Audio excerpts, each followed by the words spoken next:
Guys, it's not often you will see me talking about another channel in a negative way, but this evening I have actually unsubscribed from Rebel News, and the reason for that is I watched a video on their channel entitled Montrealers Share Their Thoughts on the Anti-Israel Protest. And basically it's a video where the reporter is Alexa Lavoie, and she discusses the anti-Israel protest with Montrealers. Now, before I say any more, I'm going to say that part of this video is going to be in French. It's simply because the part of the actual video that was made in Montreal was also in French, and I think Alexa's mother tongue is probably French as well, and whilst as one single individual I don't expect my words to mean much to her, I would rather address her in her own language. I'm not going to say right now what exactly it was that caused me to unsubscribe. I will explain that later in French. The first thing I actually want to do is I want to give credit to Alexa Lavoie, because I have a lot of respect for her as a journalist, and basically a lot to do with the fact that she is pretty hard-nosed. Let me just show you a quick example of what I'm talking about. Okay, hypothetically that was supposed to pause the recording there, but right, it hasn't worked. So rather than do that, let's just fade it across. I can mute myself and then you can see what I'm talking about.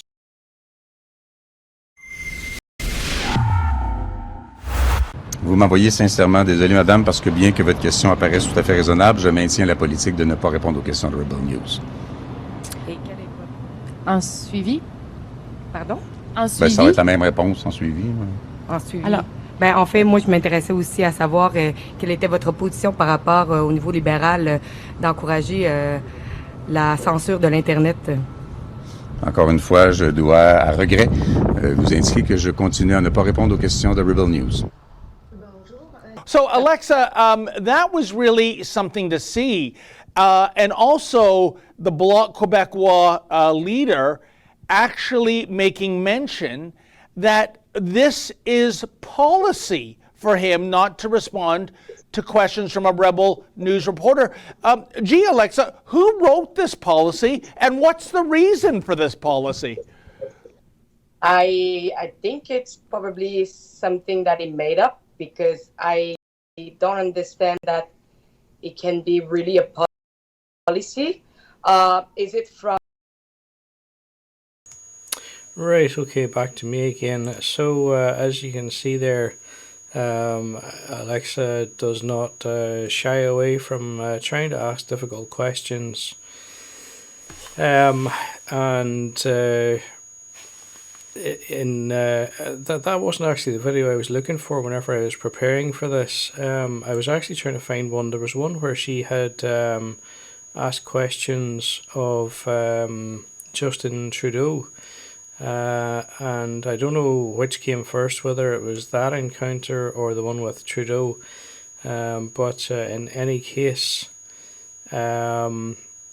Trudeau essentially said he was going to refuse to answer the question. In fact, I tell you better than that.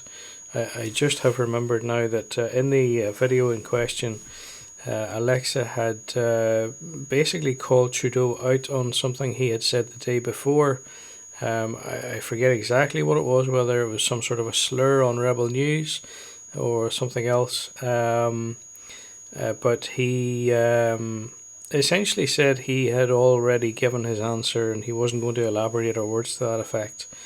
And it's just very interesting to see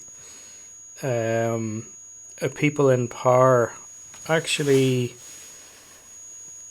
literally refuse to answer questions that to the vast majority of people will appear reasonable and well-founded, simply because of the media outlet that the person is employed by.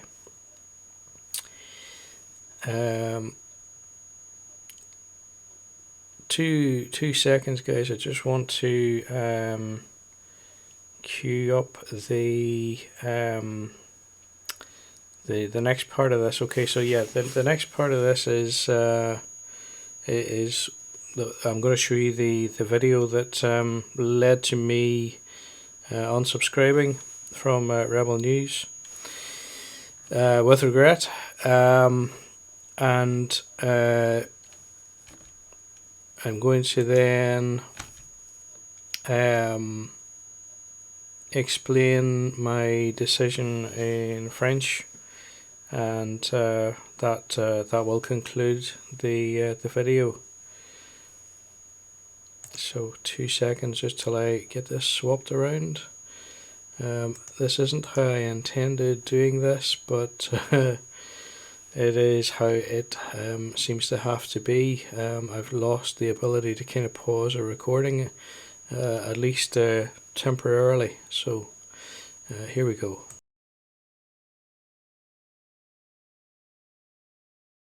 Comme ça au Québec, je voyais mes gens souffrir, c'est sûr que je démontrerais comment je me sens à propos de ça. Pourquoi alors le conflit entre l'Ukraine et la Russie n'a pas démontré autant de grosses manifestations? C'est une bonne question, j'y avais pas pensé. C'est vraiment une bonne question. I think we did. I think there were lots of protests. I think there were lots of protests when BLM was happening. I think in the last few years, lots of protests have been happening. And just because the Palestinian protests have been happening the last few weeks, I think it's just recency bias that's clouding people's perception. Well, because I think most people on this side of the Atlantic view Russia as a foe. So there's more maybe organized resistance towards Russia.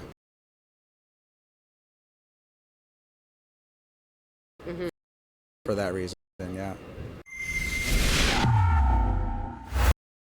So it's still the time. If you want to sign our petition to show your support for Israel, you can do so at canadastandwithisrael.com.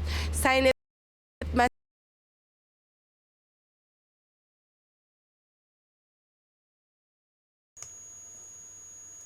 Et voilà le problème de mon point de vue, en tout cas. L'idée que Rebel News choisirait un côté dans ce conflit qui est à des milliers de kilomètres du Canada. D'accord, oui, je comprends bien que potentiellement il peut y avoir un mouvement dans le Canada pour soutenir un côté ou l'autre. Par contre, par rapport au journalisme, personnellement, moi, je ne supporte pas soutenir une chaîne qui prend des positions partisanes, surtout que dans ce cas précis, il s'aligne avec la côté qui a la plus d'armes, qui a déjà causé le plus de morts, malgré le fait qu'ils ont les forces militaires les mieux équipées partout dans le monde. Et malgré le fait que ces mêmes forces armées ont la capacité de cibler avec précision, mais ils choisissent de ne pas le faire. L'évidence, la preuve est que plutôt que cibler des individus dans des frappes très précises, l'Israël a plutôt choisi d'aplatir la bande de Gaza et à mon avis, ils sont coupables de crimes contre l'humanité. Donc, franchement, déjà le fait que je constate que Rebel News s'est aligné avec une côté contre l'autre, ça c'est déjà assez reprochable, je dirais. Mais le fait qu'ils se sont alignés avec Israël, qui est engagé dans une politique meurtrière et que malgré le fait qu'ils ont lâché quelques otages ces dernières heures, ça n'empêche pas qu'ils ont déjà annoncé leur intention d'intensifier le conflit une fois ces 4 jours passés. Donc voilà, je trouve lamentable la prise de position de Rebel News. Je me suis désabonné et à vrai dire, je suis choqué. J'étais à l'époque du convoi pour la liberté, j'étais convaincu que Rebel News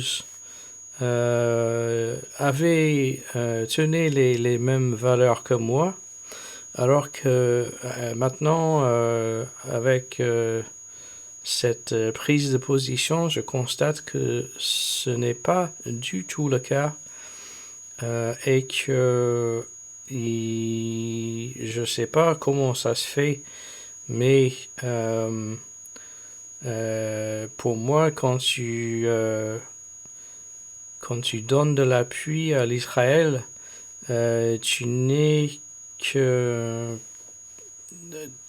qu'en train de donner de l'appui au mouvement globaliste, mondialiste et tout ce qui a un rapport avec le nouvel ordre mondial, sachant que l'Israël reçoit beaucoup de ses finances des États-Unis et que les États-Unis sont qui ont beaucoup d'intérêts politiques, etc. là-bas, donc et vice versa en fait. Donc voilà, c'est tout ce que j'ai pour l'instant. Rejoignez-moi à partir de 9h30 dimanche soir sur Telegram. Alors, le Telegram, je vais l'afficher, voilà. Donc, à partir de 9h30 dimanche soir, Telegram, t.me/cheapskatestreamer. Merci à tous et à bientôt.